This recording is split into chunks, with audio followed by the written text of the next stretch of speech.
ఇప్పుడు శశి కాపురం చక్కబడడానికి ఏం చేయాలి అనేది ఆందోళన. దానిలో భాగంగా నాకు అనిపిస్తున్నది ఏంటంటే నాన్నగారు, బావకి డబ్బు ఇచ్చే బదులు అతన్ని ఇక్కడికి తీసుకొచ్చి మన గార్మెంట్ బిజినెస్లో ఇన్వాల్వ్ చేద్దాం.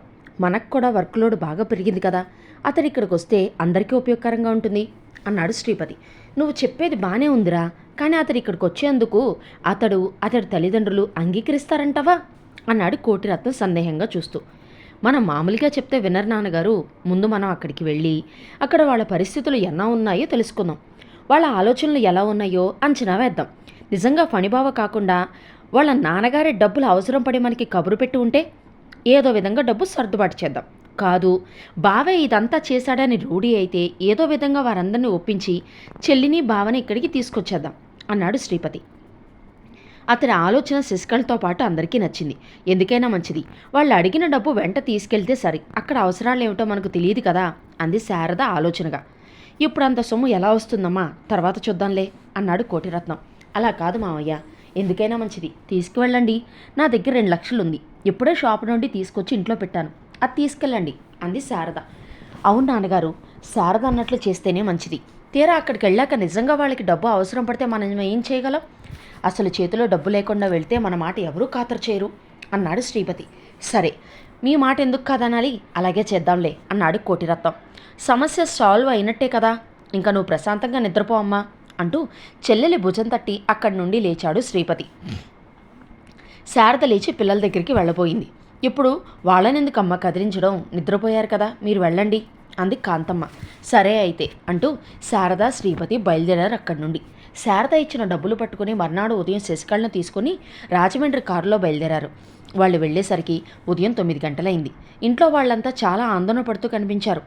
భార్యతో పాటు వచ్చిన మామగారిని బావమరిదిని చూసి ఫణికుమార్ కంగారు పడ్డాడు. అసలే పరిస్థితి ఎలా ఉంది, ఇప్పుడొచ్చారేంటి వీళ్ళు అనుకున్నాడు. అంతేకాకుండా తన బండారం అందరి ముందు బయటపడుతుంది, ఎక్కడ బయటపడుతుందో అని భయపడ్డాడు. అంతేకాకుండా తాను కట్టిన డబ్బు అంతా వాడేశానని అందరి ముందు నిలదీస్తారా ఏమిటిప్పుడు అనుకున్నాడు. అంతలోనే అది నాకే కదా కట్టంగా ఇచ్చారు, ఒకసారి ఇచ్చాక అది నాదే అవుతుంది కదా, వీళ్ళకెందుకు సంజాయిషి ఇవ్వడం అని కూడా అనుకున్నాడు ధీమాగా మనసులోనే. ఒకవేళ అలాంటి పరిస్థితే వస్తే ఎలా మాట్లాడాలో ముందే ఆలోచించి పెట్టుకున్నాడు.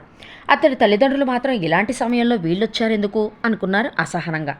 మొక్కుబడి పలకరింపులు అయ్యాక కోటిరత్నాన్ని ఉద్దేశించి, బావగారు ఏమీ అనుకోకండి, మాకు కొంచెం అర్జెంటు పనులున్నాయి, ఉంటారు కదా, సాయంత్రం కలుద్దాం అంటూ ధనుంజయరావు మరొక మాటకు అవకాశం ఇవ్వకుండా తన 2 కొడుకులను తీసుకుని వెళ్ళిపోయాడు. శ్రీపతి కోటిరత్నాలు ఏమీ అర్థం కాక ఒకరి ముఖాలు ఒకరు చూసుకుంటున్నారు. ఏమిటి వీళ్ళంతా ఇంత ముభావంగా ఉన్నారు అనుకుంటూ. వాళ్ళు వెళ్ళాక శశికళ కాంతమ్మ దగ్గరికి వెళ్ళి, ఏం జరిగింది అత్తయ్య, మామగారు ఎందుకలా ఉన్నారు అని అడిగింది. అంతవరకు ఉగ్గపట్టుకున్న శాంతమ్మ కొంగు నోట్లో కుక్కుకొని ఏడుస్తూ చిన్న గొంతుతో చెప్పింది. ఏం చెప్పమంటావమ్మా, అంతా మా కర్మ. అప్పుల వాళ్ళు ఇవాళ మన సినిమా హాల్ను వేలం వేస్తున్నారు.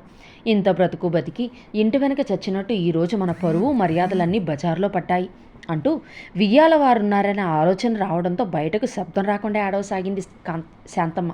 అయ్యో అదేంటత్తయ్యా, ఎందుకలా జరిగింది అంది శశికళ ఆందోళనగా. ఏమని చెప్పేది, అంతా చేతులారా చేసుకున్న కర్మ. చెట్టంత కొడుకులున్నారు 2. ఎందుకు ఇలాంటి పరిస్థితులు పట్టకుండా బాధ్యత లేకుండా జలసాలు చేస్తూ కాలం గడిపేశారు. మీ మావయ్య గారు ఒంటి రెక్క మీద ఈ బాధలన్నీ పడుతున్నారు తప్ప ఎవరి ఆసరా లేకపోయింది.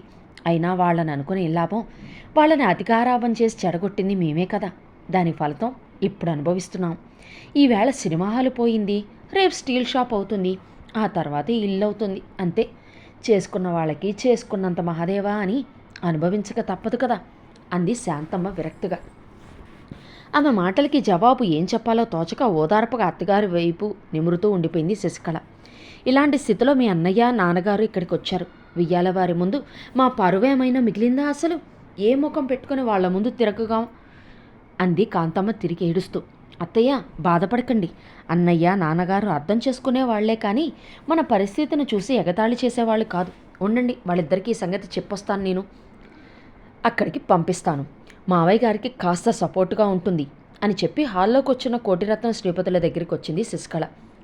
ఆమె ముఖం ఆందోళనగా ఉండడం గమనించి శ్రీపతి కోటిరత్నం ప్రశ్నార్థకంగా చూశారు. నాన్నగారు, చాలా ఘోరం జరిగిపోతుంది. అప్పులు వాళ్ళంతా కలిసి మా సినిమా హాల్ను ఈరోజు వేలం వేయిస్తున్నారట. పాపం మావగారు అందుకనే అంత ఆందోళనగా ఉండి మీతో మాట్లాడలేకపోయారు అంటూ జరిగిందంతా చెప్పింది శశికళ. ఆమె మాటలు వింటూనే తండ్రి కొడుకులు ఇద్దరూ అదిరిపడ్డారు. అరెరే, ఎంత పని అయింది అన్నాడు కోటిరత్నం బాధగా. శ్రీపతి వెంటనే కూర్చున్న చోట నుండి లేచి, ఇది ఆలోచించడానికి సమయం కాదు నాన్నగారు. మన వాళ్ళను వచ్చిన ఈ కష్టం మనదిగానే భావించాలి. పదండి, మనం కూడా అక్కడికి వెళ్దాం అన్నాడు. అన్నగారు అలా అనడంతోనే శశికళకు పోయిన ప్రాణం తిరిగొచ్చినట్లయింది. అవును, వెళ్దాం పదా అంటూ కోటిరత్నం ఇద్దరూ శశికళకు శాంతమ్మకు చెప్పి సినిమా హాలు దగ్గరికి బయలుదేరారు. దాంతో అత్తాకోడళ్ళిద్దరికీ కొంచెం ధైర్యంగా అనిపించింది. సినిమా హాలు దగ్గరకు వచ్చిన శ్రీపతిని కోటిరత్నాన్ని చూసి ధనుంజయరావు అతని ఇద్దరు కొడుకులు అవమాన భారంతో తలలు దించుకున్నారు. వాళ్లకు తెలియకూడదు అనుకున్నది ఇలా బట్టబయలు అయ్యిందనే బాధ అందరి ముఖాల్లోనూ కదలాడింది.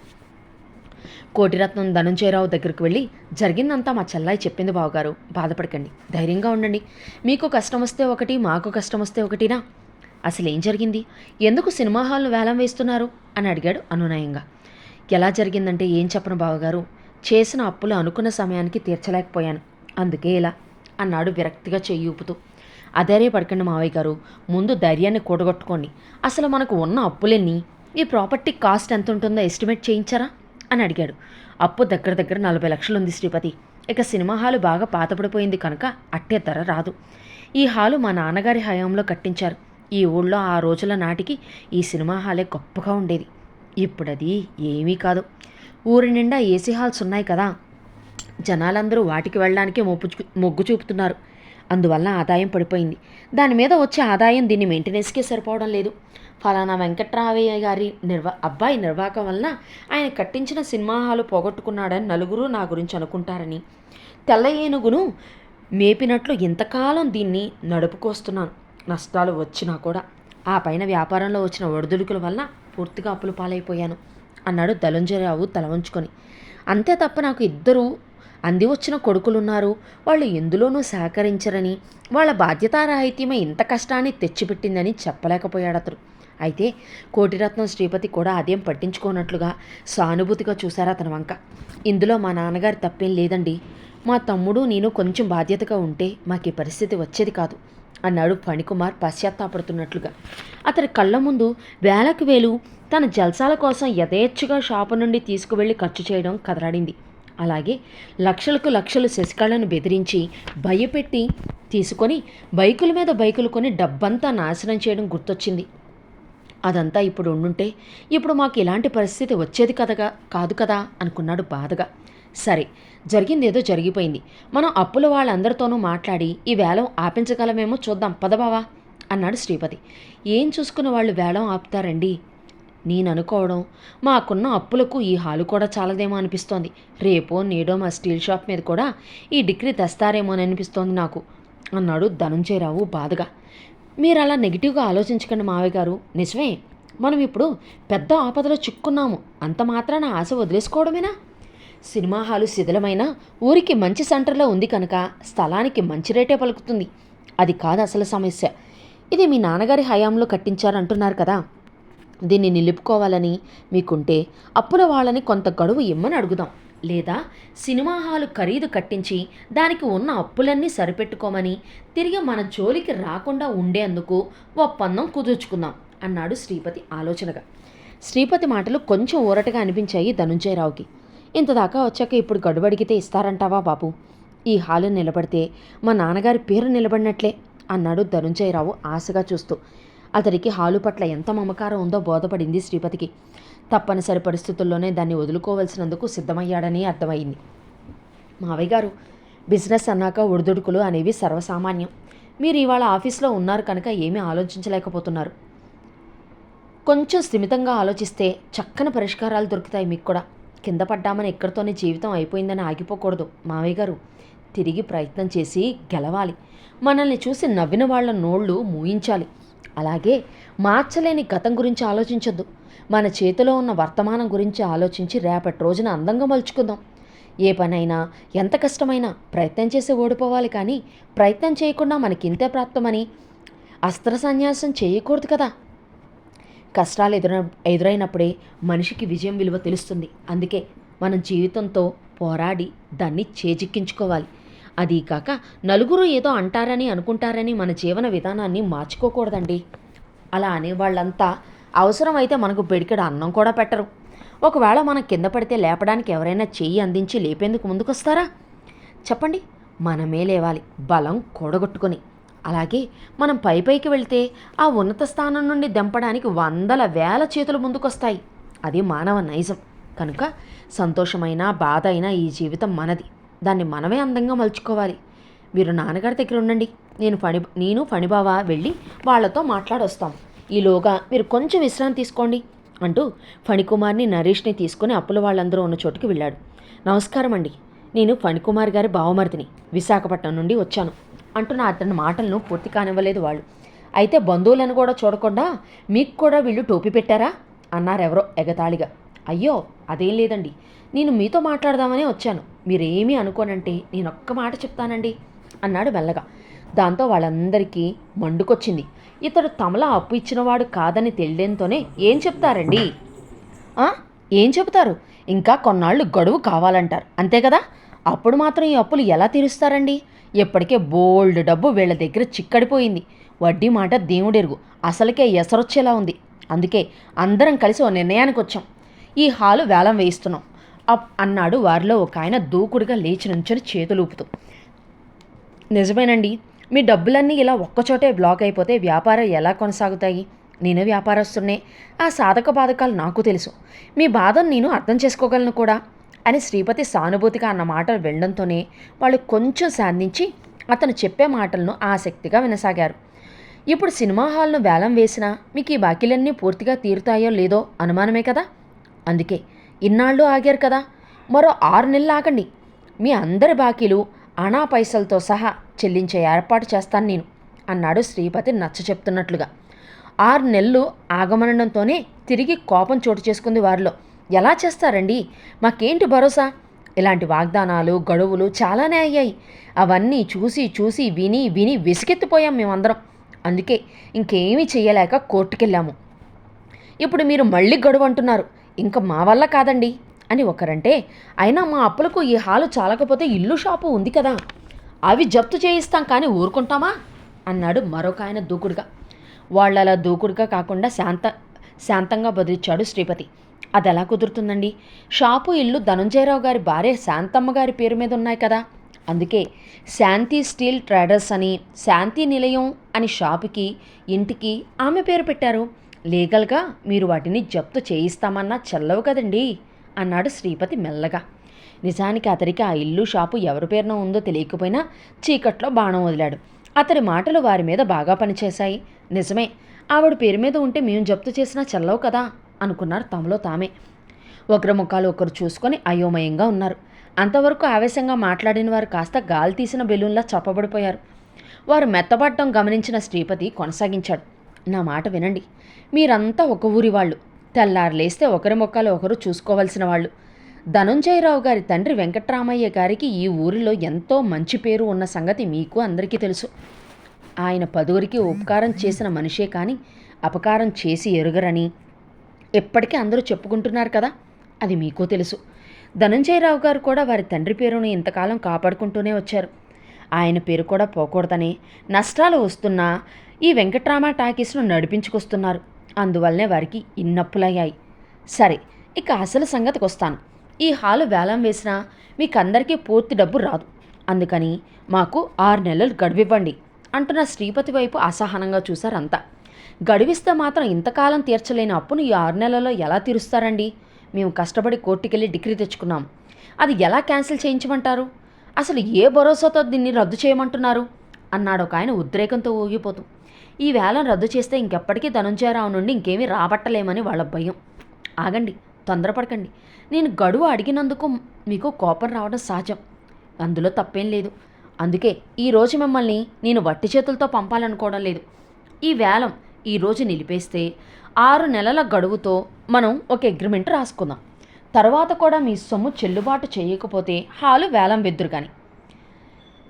ఈ అగ్రిమెంట్ అయిన వెంటనే మేము 10 లక్షలు తెచ్చి మీకు తమాషా పద్ధతిలో ఇస్తాము. మిగతాది 6 నెలల తర్వాత మీకెవ్వరికీ ఏ నష్టమూ లేకుండా బ్యాంకు వడ్డీతో సహా ఇచ్చేస్తాం. ఇందుకు మీరు అంగీకరించి అగ్రిమెంట్ రాసిస్తే నేను సాయంత్రానికి ఆ డబ్బు అరేంజ్ చేస్తాను అంతవరకు మావయ్య గారు నాన్నగారు మీ ఎదురుగానే ఉంటారు మీ నమ్మకం కోసం అన్నాడు శ్రీపతి. అతడు ఆ మాటలు చెప్పిన విధానం అక్కడ ఉన్నవారి అందరి కోపాన్ని చల్లార్చి ఆలోచనలో పడేసింది. ఏం చేద్దామన్నట్లు ఒకరి ముఖాలు ఒకరు చూసుకుంటున్నారు. చూపులతోనే ఒక అంగీకారానికి వచ్చారు. అబ్బాయి, నీ మాటలు చాలా సమంజసంగా ఉన్నాయి. నిజానికి ఇలాంటి పరిస్థితి వచ్చినందుకు, ధనుంజయరావుని ఇలా రోడ్డు ఎక్కించినందుకు మాకు బాధగానే ఉంది. కానీ మా సమస్యలు మాకుంటాయి కదా, అందుకే ఇలా చేశాము. నీ మాటల మీద మాకు నమ్మకం కుదిరింది. ఆయన్ని ఇంకా మాకు హామీగా ఇక్కడే కూర్చోబెట్టుకొని మరింత అవమానపరచలేము. అందరూ ఇంటికి వెళ్ళిపోండి, సాయంత్రం డబ్బు తెచ్చి అగ్రిమెంట్ తీసుకెళ్ళండి అన్నాడు అందులోనే అందరికంటే పెద్ద ఆయన. చాలా సంతోషం సార్, అయితే మా ఏర్పాట్లేవో మేము చేసుకుంటాం. దయచేసి వేలం ఆపించండి, ఎక్కడి వారెక్కడ సర్దుకుంటారు అన్నాడు శ్రీపతి వేలం పాడడానికి వచ్చిన వారి వంక చూస్తూ. అలాగే బాబు, మీరు వెళ్ళండి, మేమందరినీ పంపించేస్తాం అన్నారు ఆయన శాంతంగా. థ్యాంక్స్ అండి అని వారికి చెప్పి ఫణికుమార్ని అతడి తమ్ముడు నరేష్ని తీసుకొని ధనుంజయరావు కోటిరత్నం కూర్చున్న చోటుకొచ్చాడు శ్రీపతి. ఏం జరిగింది అన్నట్లు ఆదుర్దాగా చూశారు వీరి వంక. నాన్నగారు, వేలం రద్దయింది. బావుగారు వాళ్ళందరితో మాట్లాడి ఒప్పించారు అన్నాడు ఫణికుమార్ ఆనందంగా చూస్తూ. వేలం ఆగిపోయింది అన్న మాట వినడంతోనే ధనుంజయరావు గుండెల మీద నుండి పెద్ద భారం దిగిపోయినట్లు మనసు తేలికపడింది. ఎంత చల్లని మాట చెప్పారు. మా నాన్నగారి పేరు పోకుండా కాపాడారు. శ్రీపతి, నీ మేలు ఈ జన్మలో మర్చిపోలేనయ్యా. ఈ ఆపద సమయంలో దేవుడెల్లే వచ్చి చక్రం అడ్డు వేశావు అంటూ శ్రీపతి 2 చేతులు పట్టుకున్నాడు ధనుంజయరావు కృతజ్ఞతగా. అయ్యో పెద్దవారు, అలా అనకండి మావయ్య గారు. ఇందులో నేను చేసింది ఏమీ లేదు. వేలం ఆగిపోవడంతోనే సరిపోదండి. మనం అగ్రిమెంట్ రాసుకున్న ప్రకారం సాయంత్రానికి వాళ్ళకి 10 లక్షలు కట్టాలి అన్నాడు శ్రీపతి. 10 లక్షలా అన్నాడు ధనుంజయరావు. వేలం ఆగిపోయినందుకు సంతోషంగానే ఉన్నా 10 లక్షల రూపాయలు ఇప్పటికిప్పుడు ఎక్కడి నుండి వస్తాయి అనుకున్నాడు భయంగా. 10 లక్షలా? ఇప్పుడున్న పరిస్థితుల్లో సాయంత్రానికి అంత డబ్బు సమకూర్చడం చాలా కష్టం బాబు అన్నాడు అయోమయంగా చూస్తూ. భయపడకండి మావయ్య గారు, ఇప్పుడు మేము ఊరు నుండి వస్తూ 2 లక్షలు తెచ్చాం. నా భార్యకు ఫోన్ చేస్తాను. తన దగ్గర షాపులో ఎంతుంటే అంత ఆన్లైన్ ద్వారా పంపమని చెప్తాను. మిగతాది మీ దగ్గర చూడండి, లేదా ఏదైనా నగలు తాకట్టు పెట్టైనా ఆ డబ్బులు సర్దుబాటు చేయండి. ఇది తేలిపోయాక ఇక మీదట మనం ఏం చెయ్యాలో ఆలోచిద్దాం అన్నాడు శ్రీపతి. అతడు నగల మాట ఎత్తగానే ఫణికుమార్ తప్పు చేసిన వాళ్లాగా తలవంచుకున్నాడు. ఈ సంవత్సరంన్నర కాలంలో తన విలాసాలకు ఖర్చు పెట్టింది దగ్గర 25 లక్షల పైమాటే. భార్య నగలు తీసుకున్న విధం అతడి కళ్ల ముందు మెదిలింది. ఎంత తప్పు చేశాను అనుకున్నాడు మొదటిసారిగా. అదే అతడి జీవితంలో పెద్ద మార్పుకి అంకురార్పణ వేసింది. ఈ ఆపద నుండి బయటపడితే ఇంకిలాంటి పనులు చెయ్యను అనుకున్నాడు స్థిరంగా. శ్రీపతి చెబుతున్న పరిష్కారం వింటుంటే ధనుంజయరావుకు పోయిన ప్రాణం తిరిగొచ్చినట్లయింది. అయినా కొడుకుల తీరు గుర్తుకొచ్చి మేము ఈ 6 నెలల్లో అప్పు తీర్చగలనా అనే సందేహంలో పడిపోయాడు. శ్రీపతి అప్పుల వాళ్లతో మాట్లాడిన మాటలన్నీ ఫణికుమార్ అతని తమ్ముడు నరేష్ విన్నారు. వాళ్లకు కూడా చాలా నమ్మకం కలిగింది ఈ ఆపద నుండి గట్టెక్కగలమని. అందుకే సందేహించకండి నాన్నగారు, తప్పకుండా మన సినిమా హాల్ను దక్కించుకుంటాం. ఇన్నాళ్ళు నేను అన్నయ్య కొంచెం కూడా బాధ్యత లేకుండా గడిపాము.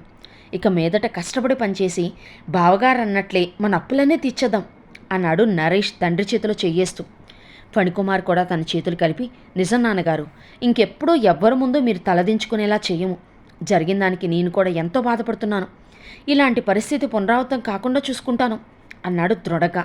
అన్నదమ్ములిద్దరిలో వచ్చిన పరివర్తన అక్కడున్న అందరి మనసులు తేలికపడేలాగా చేసింది. మీరింత భరోసాగా మాట్లాడాక ఇంక నాకు దిగులేముంటుంది. పదండి, ఇంటికి వెళ్ళి పనిబావ అన్నట్లు మిగతా ఏర్పాట్లు చూద్దాం అన్నాడు ధనుంజయరావు. శ్రీపతి, నాన్నగారు, నేను శారత్తో మాట్లాడొస్తాను, మీరు బయలుదేరండి ఇంటికి అందరినీ తీసుకొని అంటూ ధనుంజయరావు వైపు తిరిగి, మావయ్య గారు, మీ అకౌంట్ నెంబర్ ఇచ్చి వెళ్ళండి అన్నాడు. ధనుంజయరావు బ్యాంక్ అకౌంట్ నెంబర్ ఇచ్చాడు. భర్త నుండి ఫోన్ రాగానే, ఏమైందండి, అక్కడంతా సవ్యంగా జరుగుతుందా అని అడిగింది శారద ఆత్రంగా. ఏం చెప్పను శారద, రాత్రి ఇంటి దగ్గర అనుకున్నదొకటి, ఇక్కడ జరిగింది మరొకటి. ఈరోజు ఎదురైన సమస్యలను అది చాలా చిన్నది అంటూ జరిగిందంతా చెప్పాడు శ్రీపతి. అయ్యో, ఎంత పని అయిందండి అంది శారద సానుభూతిగా. ఇప్పుడు మనం విచారిస్తూ కూర్చునేందుకు టైం లేదు శారద.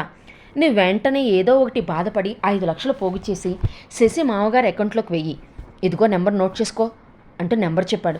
శ్రీపతి చెప్పిన నెంబర్ నోట్ చేసుకొని, అది కాదండి, ఇప్పటికిప్పుడు అంత డబ్బు ఎలా తేగలను, ఉన్న 2 లక్షలు నిన్ననే ఇచ్చాను కదా అంది శారద. మరైతే ఎలా శారదా అని ఒక్క క్షణం ఆగి, శారదా, నువ్వేమీ అనుకోకుండా నీ నగలమ్మి ఆ డబ్బు పంపు శారదా. తాకట్టు పెడితే 5 లక్షలు రావు కదా. ఇక్కడ ఉన్నవని పని ముందే అమ్మేసుకున్నాడు. వాళ్ళు మిగతా 3 లక్షలు ఎలా సమకూరుస్తారో నాకు అనుమానమే. అసలు పని ఇలా చేసినందుకు ఇప్పుడు వాళ్ళ ఇంట్లో ఏం గందరగోళం లేస్తుందో తెలీదు. అందుకే నీకు ఈ మాట చెప్పాల్సి వచ్చింది. కానీ ఇలా చెబుతున్నందుకు నాకు కూడా చాలా బాధగానే ఉంది. కానీ ఇక్కడ పరిస్థితి అలాంటిది. నీ వెంటనే వెళ్ళి ఆ పని చెయ్యి. ఇప్పుడు మనకి ప్రతి నిమిషము అమూల్యమైందే అన్నాడు శ్రీపతి ఆదుర్దాగా. అతడు ఆ మాట ఎంత బాధపడుతూ అన్నాడో గ్రహించింది శారద. ఎందుకలా అంటున్నారు? నేనేమనుకోను, మీరు వరీ కాకండి. నేనిప్పుడే వెళ్ళి నగల సంగతి చూస్తాను అంది శారద హామీ ఇస్తున్నట్లుగా. థ్యాంక్స్ శారద, నీలాంటి అర్థం చేసుకునే భార్య నాకు దొరకటం నిజంగా నా అదృష్టం అన్నాడు శ్రీపతి ఉద్వేగంగా. పొగడ్తలు చాలించి పని చూడండి ముందు అంటూ శారద నవ్వుతూ ఫోన్ కట్ చేసింది. భార్యతో మాట్లాడి ధనుంజయరావు కోటిరత్నంల దగ్గరికి వచ్చి మీరు ఇంకా ఇక్కడే ఉన్నారా అని అడిగాడు ఆశ్చర్యంగా శ్రీపతి. అందరం కలిసి ఒకేసారి వెళ్దాం అని ఆగాం బాబు. ఒక్క ఫోన్ కాల్ కోసమని నిన్ను ఇక్కడ ఒంటరిగా వదలడం ఎందుకని అంటూ నవ్వాడు ధనుంజయరావు. సరే పదండి, నేను శారదతో మాట్లాడాను మావయ్య గారు. తను గోల్డ్ అమ్మి మీ అకౌంట్లో 5 లక్షలు వేస్తానంది. మిగతా 3 మీరు సమకూర్చుకోవాలి. ఇలా ఏదో చేసి అన్నాడు శ్రీపతి. అతడంత స్పీడ్గా డబ్బు అరేంజ్ చేయడం చూసి ఎంతో ఆశ్చర్యపోయాడు ధనుంజయరావు. సరే ఇంటికి వెళ్ళాక చూద్దాం అన్నాడు ఆయన. చూద్దామంటే కుదరదు మావయ్య గారు. మనం ఆలోచిస్తూ కూర్చుంటే పుణ్యకాలం కాస్త గడిచిపోతుంది. సాయంత్రానికంతా సెటిల్ చేస్తామని చెప్పాను. ఇంట్లో అత్తయ్య గారిది ఏమైనా గోల్డ్ ఉంటే బ్యాంకులో పెట్టేద్దాం. పదండి, బ్యాంకు కట్టేస్తే మన పని ఆగిపోతుంది అంటూ తొందరపడ్డాడు శ్రీపతి. నిజమే, పదండి వెళ్దాం అన్నాడు ధనుంజయరావు. అనుకున్నట్లే ఇంటికి వెళ్ళి శాంతమ్మ నగలు తీసుకెళ్లి బ్యాంకులో సంపాదించారు. అదే సమయంలో శారద పంపిన 5 లక్షలు ధనుంజయరావు అకౌంట్లో జమ అయ్యాయి. అనుకున్నట్లుగానే మొత్తం 10 లక్షలు జమ అవడంతో అప్పుల వాళ్ళు బాకీలను బట్టి తలో కొంత సర్దుబాటు చేసి అగ్రిమెంట్పై సంతకాలు చేసి ఇల్లు చేరుకునేసరికి రాత్రి 7 గంటలైంది. మధ్యాహ్నం కూడా ఎవరూ భోజనాలు చేయకపోవడంతో శశికళ అందరికీ చకచకా వడ్డన చేసింది. భోజనాలు అయ్యాక అందరూ విశ్రాంతిగా కూర్చున్నారు. సమయానికి మీరు వచ్చి మా పరువు కాపాడారు బావగారు. కొండంతా అనుకున్న సమస్యను మన శ్రీపతి దూదిపింజలా ఎగరగొట్టేశాడు. నిజానికి ఉదయం మీరు మా ఇంటికి రావడం చూసి నేను చాలా చికాకు పడ్డాను. కానీ మీరు రావడం వల్ల మాకు ఎంత మంచి జరుగుతుంది అని ఊహించలేకపోయాను అని కోటిరత్నానికి కృతజ్ఞతలు చెప్పాడు ధనుంజయరావు. అలా అంటూ శ్రీపతి వైపు తిరిగి, బాబు నీవు చేసిన ఈ మేలుని నా జీవితంలో ఎన్నటికీ మర్చిపోలేను నాయనా. మా ఇంటి పరువుని, నా మాన ప్రాణాలను కాపాడావు ఈరోజు అంటూ చెమ్మగిల్లిన కళ్ళతో శ్రీపతి 2 చేతులు పట్టుకున్నాడాయన. అయ్యో అదేం మాట మావయ్య గారు. ఎప్పుడైతే మన కుటుంబాల మధ్య బంధం ఏర్పడిందో అప్పుడే మనమంతా ఒక్కటయ్యాం. ఇక ఇందులో ఎవరికి కష్టం వచ్చినా అందరికీ వచ్చినట్లేనండి. సరే, జరిగింది ఏదో జరిగిపోయింది, వదిలేద్దాం దాన్ని. ఇప్పుడేం చేస్తే మనం అనుకున్న గమ్యం చేరగలమో ఆలోచిద్దాం అన్నాడు శ్రీపతి. ఈ ఆపద సమయంలో దిక్కుతోచకుండా ఉన్న మమ్మల్ని ఆదుకున్నారు. మీ బిజినెస్లో టర్న్ అవుతున్న మనీని మాకు అడ్డువేశారు కదా. అలాగే అమ్మాయి నగలు అమ్మించేశారు. ముందు శశికి మేము పెట్టిన నగలున్నాయి కదా, అవి అమ్మో తాకట్టు పెట్టో మీకు ఆ డబ్బు సర్దుబాటు చేస్తాను. ఆ తర్వాతే మిగతా విషయాల గురించి ఆలోచిద్దాం అన్నాడు ధనుంజయరావు. అమ్మ, అది సంగతి. మరి తండ్రి ఈ మాట అనగానే ఫణికుమార్ మొహం ఎలా అయిపోయింది? అసలు ఏం జరిగింది? మరి శశనగలన్నీ ముందే అమ్మేసుకున్న విషయం తండ్రికి తెలుసా? అంటే ఈ వాటను బట్టి తెలియదనే మనకు తెలిసిపోతుంది కదండి. తర్వాత ఏం జరిగింది అనేది రేపు విందాం. అంతవరకు కథకి ఓ లైక్ చేయండి. మీకు బాగా నచ్చిన వాళ్ళకి షేర్ చేయండి. ఇలాంటి మరిన్ని కథల కోసం ఛానల్ని సబ్స్క్రైబ్ చేసుకోండి. ఉంటానండి.